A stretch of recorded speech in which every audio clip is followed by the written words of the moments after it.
Olá, querido aluno, querida aluna, tudo bem com você? Seja bem-vindo, bem-vinda aqui à nossa primeira aula com um tema importantíssimo aí que é tópico do seu edital, tá? Que nós vamos tratar aqui nesta aula.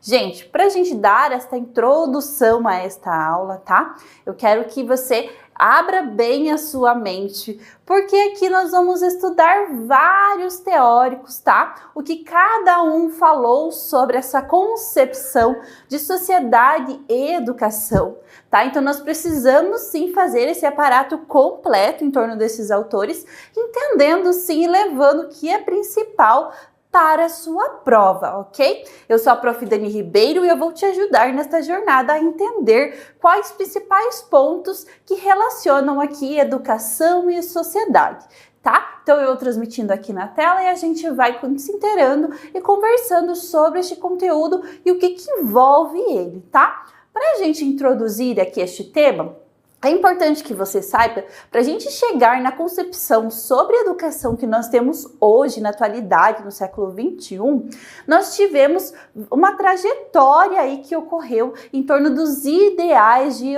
também da ideologia de vários autores, tá? Então, várias concepções foram sendo acrescentadas, tá? Foram sendo tiradas também ao longo do tempo, e isso foi ocorrendo ao longo da história, e nós vamos entender cada ponto dessa história a partir dos autores, tá? Então, sim, autores aí que provavelmente em algum momento da sua graduação, algum momento do seu estudo, você já o fez, tá? Então aqui a gente vai pegar a essência de cada um, fazendo com que você leve o que é principal, sim, relacionando já com as questões que as bancas costumam cobrar aí no geral sobre esses autores, tá? Então sim, nós vamos estudar as diversas concepções aqui, como se deu esse rumo da história, sobre esses problemas educacionais. Vamos pensar que a gente tem uma educação que caminha sim hoje para o senso crítico, para a reflexão.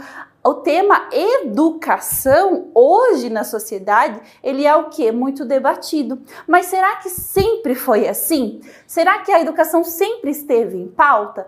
Nós sabemos que não, né? Então a educação era pouco falada. A educação era um local, muitas vezes, onde iria lá se adquirir alguns conhecimentos, mas sem muita concepção ainda de mundo, né? Era como se fosse um local à parte mesmo dessa sociedade. E hoje não, a gente já tem a contemplação de fato aí em torno dessa educação alinhada aos interesses, sim, do século XXI, da sociedade, porque essa educação está sempre passando pelo quê? Por transformação.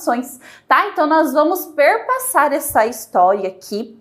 Então eu quero que você alinhe bem o seu estudo aqui com o que cada autor disse, tá? Para a gente pegar bem essa linha de raciocínio e depois compreender dentro das questões qual era o ideal de cada autor. Ok? Então vou transmitir aqui e a gente vai conversando. Gente, aqui no quadro eu já coloquei o principal ponto de cada autor que nós estudaremos aqui nesta aula, tá? Então, ao longo da aula, você vai entendendo por que cada ponto aqui principal está descrito.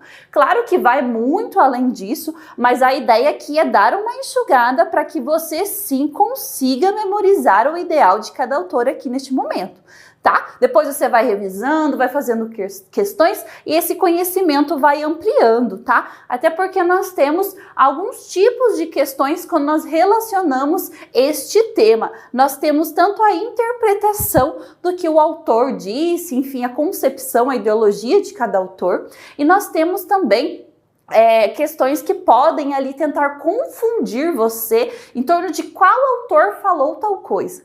Então é isso que nós vamos tentar entender aqui ao longo das nossas aulas, e eu espero sim que você compreenda e vá anotando sim os pontos principais de cada autor. Quer fazer uma anotação primeiramente aqui sobre esses ideais, e aí depois você deixa algumas linhas aí abaixo de cada autor e vá fazendo o seu resuminho em torno do que você compreendeu de cada um, ok? É uma sugestão aqui de estudo para você, tá? Quando você pega a essência de cada ponto do seu estudo, fica muito mais realmente consolidado esse conteúdo, ok, gente? Então vamos lá, papel e caneta na mão e vem comigo.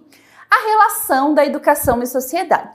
Para nós entendermos essa relação, nós precisamos fazer esse aparato pela história, né? Porque nós precisamos entender os pontos de vista, tanto filosóficos, como socioculturais, como políticos e como pedagógicos também. Então, por isso que nós temos aqui as dimensões filosófica, sociocultural, política e pedagógica, tá? Porque todos eles estão alinhados, caminham juntos, sim, em prol dessa transformação educacional, tá? Então, nós temos aqui o estudo de fundamentos da educação, tá? Então, o que foi fundamental para se constituir a educação que nós temos hoje? Qual é essa relação que se estabeleceu ao longo da história? Tá? Então, nós vamos perpassar ali pelos filósofos, pelos sociólogos, pelos pedagogos e pelas relações culturais e históricas, ok? Então, é realmente entendendo cada ponto aqui para que você entenda, sim, essas relações, tá? Então, tudo está interligado aqui, a gente não vai ficar dividindo, mas só para você saber, dar uma introdução ao seu estudo, ok? Então, aqui, como primeiro autor, nós temos o Auguste Comte. Quem foi Auguste Comte? Foi um pensador francês, tá? Que a principal metodologia dele, que encaminhava em torno dos seus estudos, eram os métodos científicos. Então, ele é considerado o quê? O pai do positivismo, porque ele traz essas questões científicas em pauta. Ele fala que tudo que é científico é verdadeiro, porque se provou entre teoria e prática, tá? Então aqui essa concepção dele, ele vai abordar essa concepção do positivismo também a partir da lei dos três estados, aqui que ele vai falar que é da área da teologia, né? No caso o teologismo, também o que é metafísico e o que é positivo, tá? Nós vamos entender. Então por que positivo? Porque através dos métodos científicos se prova que aquilo é o quê? Verdadeiro, isso mesmo. Então, ele que vai trazer essa concepção, por isso que ele é considerado, gente, não esqueçam disso, tá? O pai do positivismo, isso mesmo, tá? Então, aqui, de acordo com Auguste Comte, ele vai dizer que a lei supracitada é considerada como a lei fundamental de sua teoria e rege o modo de pensar da humanidade. Então, a partir da teoria, nós temos uma ideologia, um modo de pensar que caracteriza através dessa história humana que vai sendo construída, indica também que elas perpassam aí por essas três fases, tá? Nós vamos aprofundando aqui para você. Então, essa fase teológica, metafísica, elas dizem respeito ao quê? Principalmente teológico, quando a gente lembra de teológico, a gente lembra sempre de estudos bíblicos, né? Estudos em torno da igreja, da religião. Então é isso mesmo, tá? Em torno desses estudos teológicos, são estudos o quê? Mais primitivos, né? Porque tudo vem de uma ideologia que busca-se o entendimento de Deus. Tá? Então, sempre com lembrar aqui dessa concepção teológica em torno do Auguste Comte, lembrem sempre desse estudo aqui sobre Deus, tá? E sobre todas as entidades. Por quê? Porque essas concepções, elas não podem ser contestadas. Dificilmente alguém vai falar assim, vai ir contra algo que está realmente findado ali, por exemplo, dentro da Bíblia, né? Então, nós temos, sim, essa concepção teológica, que é uma concepção um pouco mais primitiva, tá? Porque é a primeira introdução teológica ali, que é o que o Auguste Comte fala, tá? Então, teologia aqui busca seu entendimento pelo divino. E o que é metafísico, tá? Então, essa busca pelo entendimento dos fenômenos, sejam eles naturais ou não. Por quê? Aqui não tem interferência de Deus, tá? Que é como se fosse um não Deus, tá? Não tem interferência de Deus aqui e também não tem interferência do homem, tá? Para a gente deixar isso bem exemplificado para você entender o que é metafísico, tá? Hoje se fala muito sobre ser positivo, né? Sobre falar palavras legais, palavras boas para você, fazer afirmações na frente do espelho. Ah, eu sou capaz, eu vou passar neste concurso. eu consigo aprender todas as disciplinas, né? Enfim, em torno das várias afirmações. Muitas afirmações daquelas que nós colocamos em nossa mente, que nós verbalizamos e que a gente consegue realmente consolidar na nossa mente, o que acontece? Isso se torna realmente algo verdadeiro. Geralmente aquilo acontece, o que a gente verbaliza. Claro que isso envolve, né, um estudo muito mais aprofundado, mas só para você entender essa relação da metafísica, tá? Porque é sobre o estudo desse sobrenatural, tá? Então aqui um exemplo para você, só para você entender. Tipo, quando a gente fala assim, as palavras têm poder. Por quê? Porque se a gente fala algo, aquilo pode ser que aconteça, sim, geralmente acontece. Então esse estudo aqui, através do positivismo de fato. Ok, aqui no positivo, busca-se o quê? O entendimento pelo processo positivista, ou seja, aqui nós já temos esse método científico, tá? Então aqui só é provado através dos cientistas, dos estudos, desses métodos que são realmente comprovados através da ciência, tá? Então, Augusto Comte, ele vai trazer, sim, essas 3 fases aqui, tá? A primeiramente a teológica, a segunda a metafísica, a terceira a positiva, tá? Mas sempre lembrem aqui dele como o pai do positivismo, aquele que se prova aqui em torno do que é científico, do que é verdadeiro, ok? Então aqui vamos perpassar e já fazer uma questão aqui para a gente consolidar o nosso conteúdo, tá? Então, o que acontece aqui? Vamos lá. Acerca do positivismo, julgue os seguintes itens. O positivismo valorizou exageradamente o conhecimento religioso, considerando o mito, a ciência e mesmo a filosofia como formas superadas de experiência humana. Será que ele valorizou de forma exagerada o conhecimento religioso? Não, né, gente? Nós sabemos que não. Por quê? Porque aqui o positivismo, ele visa o quê? Comprovar de fato as coisas através dos métodos científicos, através da ciência, tá? Então aqui ele fala também a filosofia superando essas questões da experiência humana, não, tá? Então aqui este item está errado, ok? Então por isso tem que ficar bem ligado, né? Porque a banca ela vai tentar confundir você de alguma forma. Aqui, claro, é uma questão de certo e errado, mas se fosse de alternativa também, né? Você tem que prestar bem atenção em cada palavrinha ali que a banca coloca para você não se confundir em torno de cada termo, ok? Então aqui o comentário da questão para a gente relacionar este conteúdo, tá? Então o positivismo sim valorizava essa neutralidade que visa em torno dos métodos científicos. Então, para eu provar algo, ele primeiramente tem que ser neutro, né? E a objetividade na compreensão da realidade também. Então, para Comte, o estágio mais avançado seria o quê?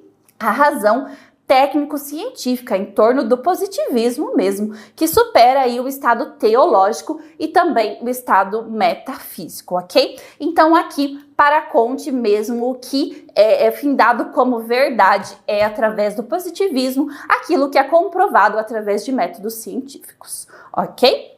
Então, colocada essa ideia, vamos fazer outra questão aqui também sobre o positivismo. Com relação ao pensamento positivista, julgue o item a seguir. O positivismo foi a primeira corrente sistemática de pensamento sociológico, definindo o objeto de estudo, conceitos e metodologias de investigação. Gente, então aqui é isso mesmo, tá? O positivismo foi a primeira corrente que sistematizou esse pensamento, tá? Definindo, sim, conceituando esse estudo em torno da ciência, tá? A metodologia da investigação, tá? Então aqui está corretíssimo. É isso mesmo, não tem como a gente contestar algo que está ali comprovado. Então essa questão do método científico é algo realmente muito marcante para a época, porque sim, são ideais que vão perpassar ali entre teoria e prática. Aquilo que se fala na teoria também se consolida na prática. Vamos pensar que os diversos teóricos que nós estamos estudando aqui, eles são o quê? No fim, eles são cientistas, porque eles visaram aqui findar a sua ideia em torno dos métodos comprovados. Então, se algum autor disse alguma coisa, não foi porque isso foi elaborado da cabeça dele, não, foi porque isso realmente foi colocado em prática. Isso foi através dos métodos científicos comprovados. Então, é isso mesmo, tá? É diferente de eu dizer, eu acho que, eu quero que. Não, aqui são métodos, então eu falo segundo Augusto Comte, segundo Sócrates, segundo Platão. Então eu estou o quê? Colocando, consolidando essa minha teoria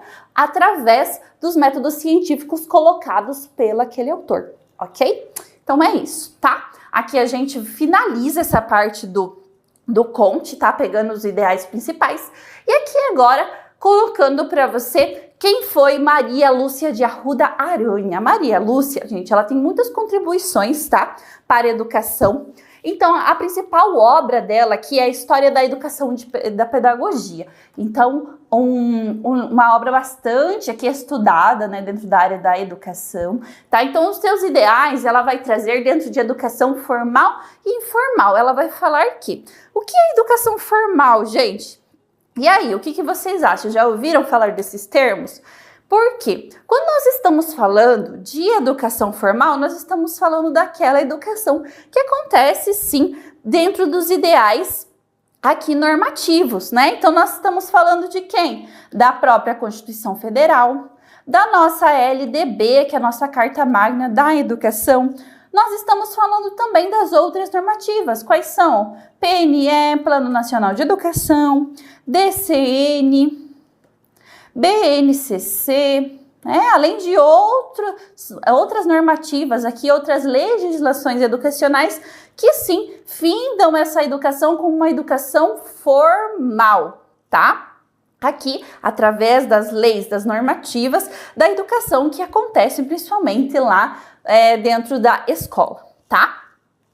Agora, nós estamos falando, ela também falou de educação informal, tá? Então, o que é essa educação informal? É aquela que acontece além das nossas concepções. Então, um aluno foi no parquinho, ele aprendeu alguma coisa com um coleguinha, né? É uma educação informal, ele aprendeu alguma informação, né? Ele obteve ali algum aprendizado. Quando se faz uma viagem, por exemplo, uma viagem histórica para um lugar onde se conhece museus, igrejas históricas, ele está tendo uma educação informal ali também.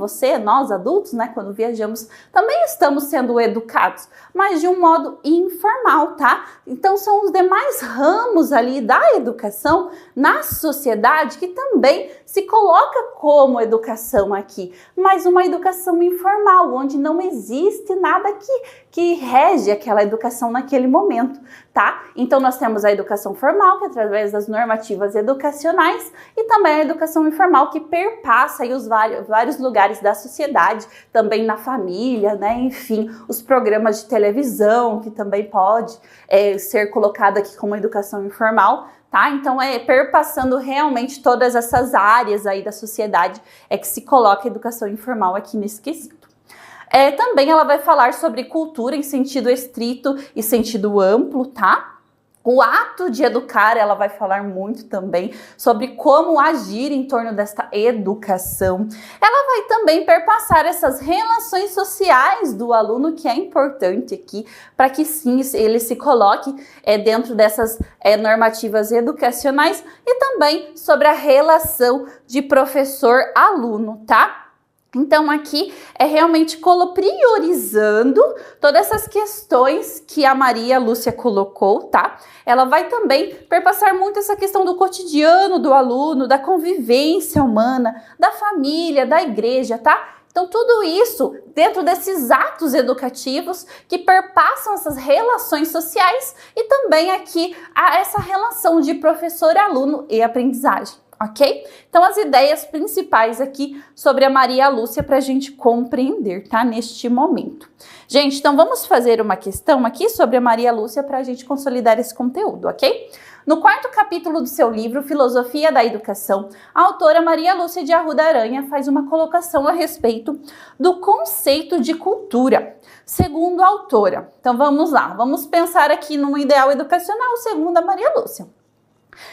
É possível considerar o conceito de cultura em sentido estrito como a produção intelectual de um povo expressa nas produções filosóficas, científicas, artísticas, literárias, religiosas, em resumo, nas suas manifestações espirituais, tá?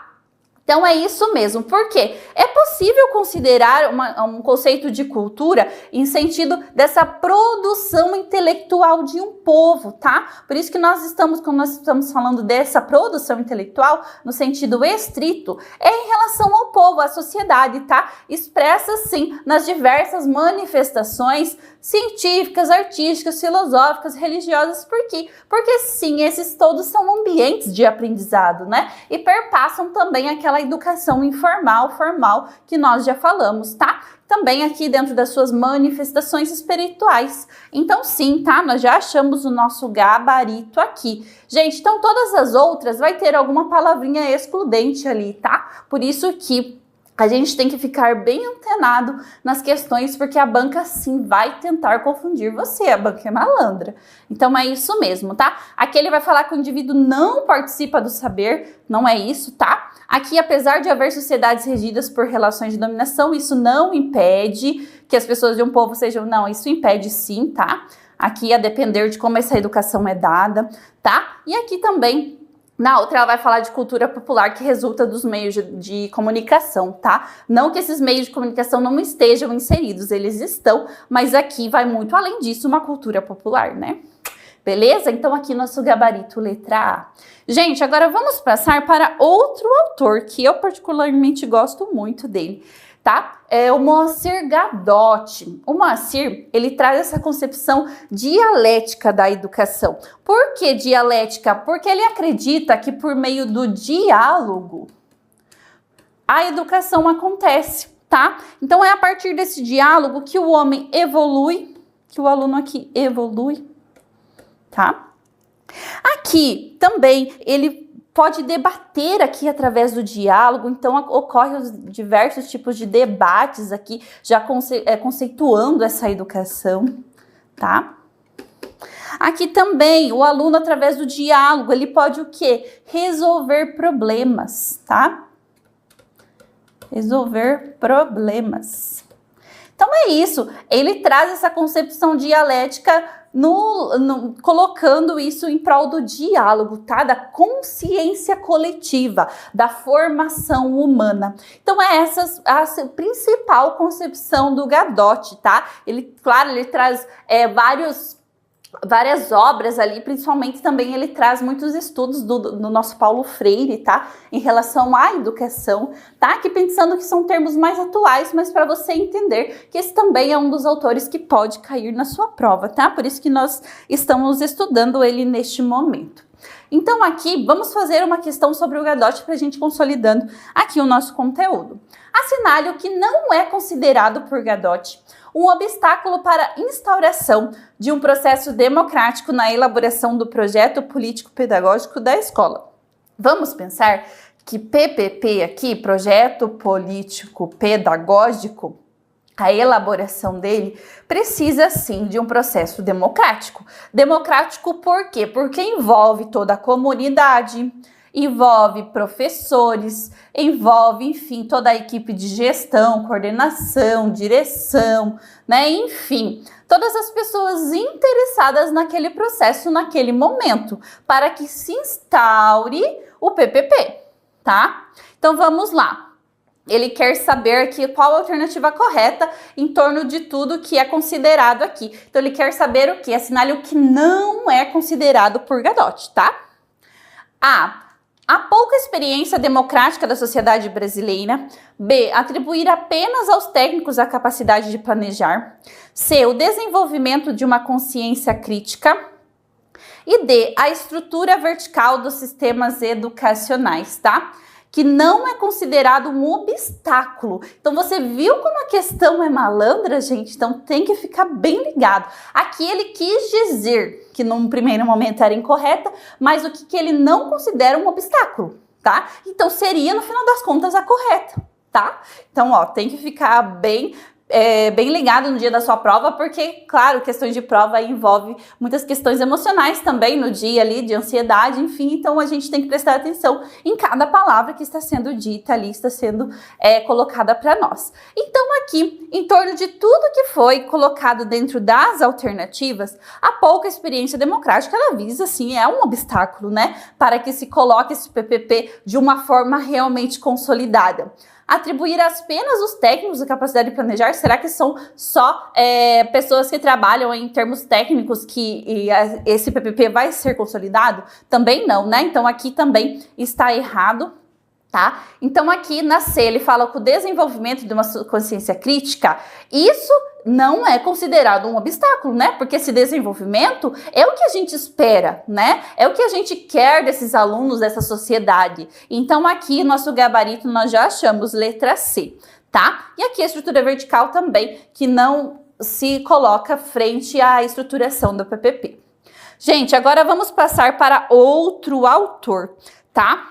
Outro, no caso aqui, filósofo, né? Nós temos o Sócrates. O Sócrates, que ele vai trazer essa ideia da maiêutica, tá? Que traz essa ideia de luz e parto. Por quê? Ele vai dizer, se a minha mãe me deu a luz, né? Me deu a luz aqui, vamos tentar desenhar uma lâmpada, gente. Não sou muito boa desenhista, não.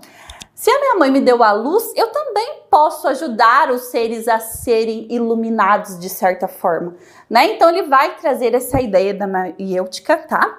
Ele também, gente, uma curiosidade aqui, tá? Eles estão sempre ali, a maioria desses filósofos, eles sempre estão ali sem camisa, justamente para mostrar o seu corpo atlético, tá? Porque eles acreditavam que quem tinha um corpo mais atlético, também era considerado mais inteligente, tá? Então, de fato, assim, por isso que a gente sempre vê esses filósofos sem camisa, tá? Só que assim, o Sócrates, ele teve essa ideia, enfim, de iluminação, né? Ainda não é o iluminismo de fato, mas já é um pontapé inicial.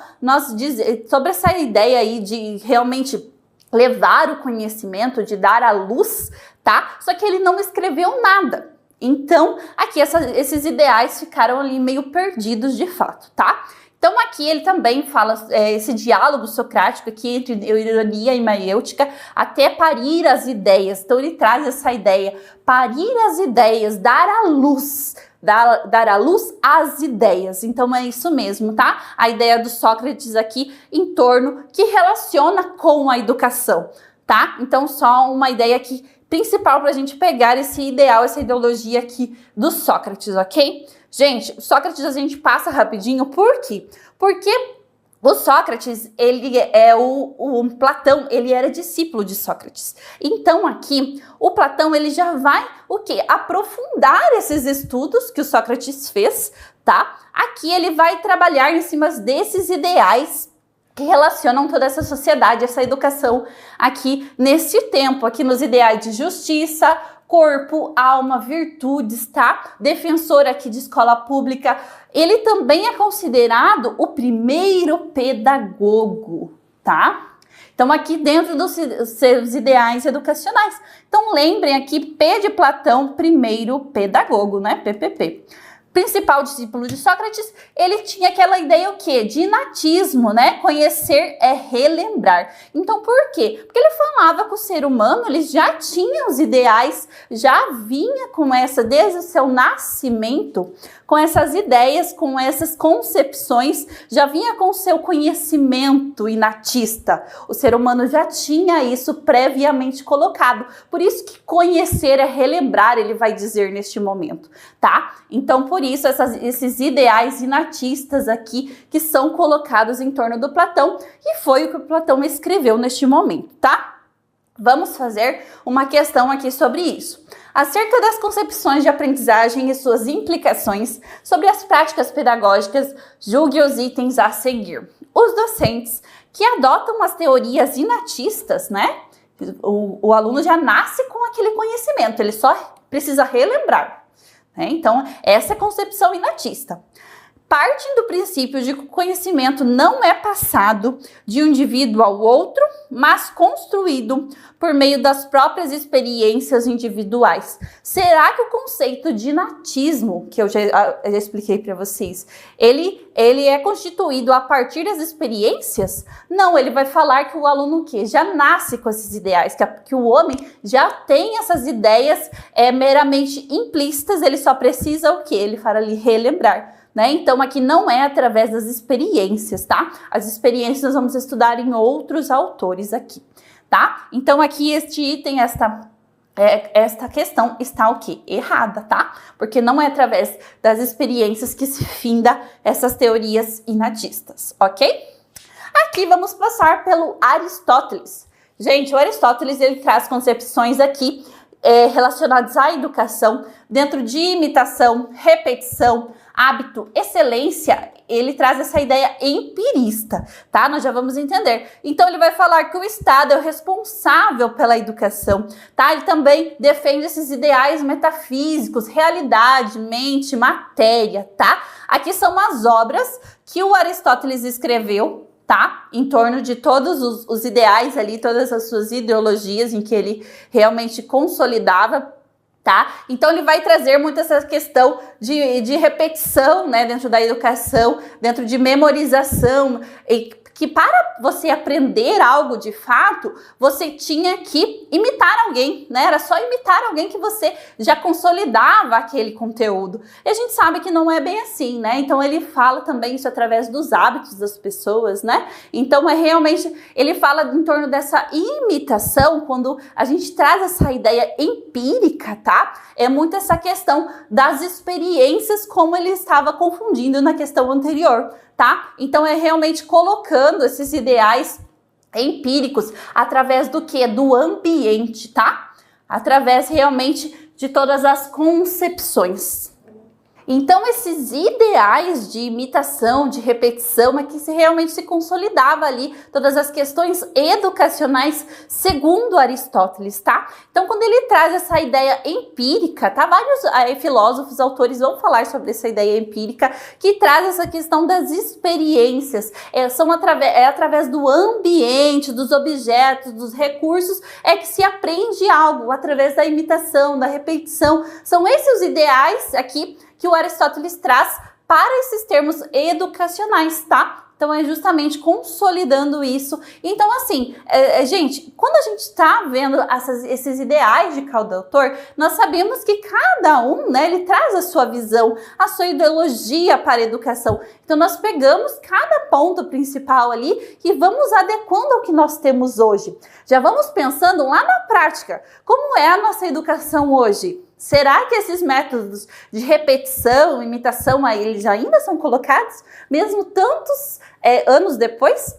Então é realmente a gente tentando fazer esse apanhado de informações, consolidando ao longo da história esse conhecimento e também aplicando e refletindo em como a nossa escola é hoje. Por quê? Porque nós queremos formar alunos aí com senso crítico. Então nós também temos que ter senso crítico, né? A partir dos ideais aqui. Então é perpassando toda essa trajetória da história aqui desses diversos autores, é que a gente vai consolidando este conteúdo, tá bom? Então eu espero sim que você tenha pegado a ideia da essência aqui de cada autor, tá? Porque sim, a sua banca ela pode cobrar os variados autores aqui dentro das suas concepções, fazendo com que você se confunda com as ideias ali de cada um, tá? Gente, então espero que eu tenha contribuído aí com os estudos de vocês. Qualquer dúvida eu estou à disposição. Um beijo e até mais. Nos vemos na próxima aula.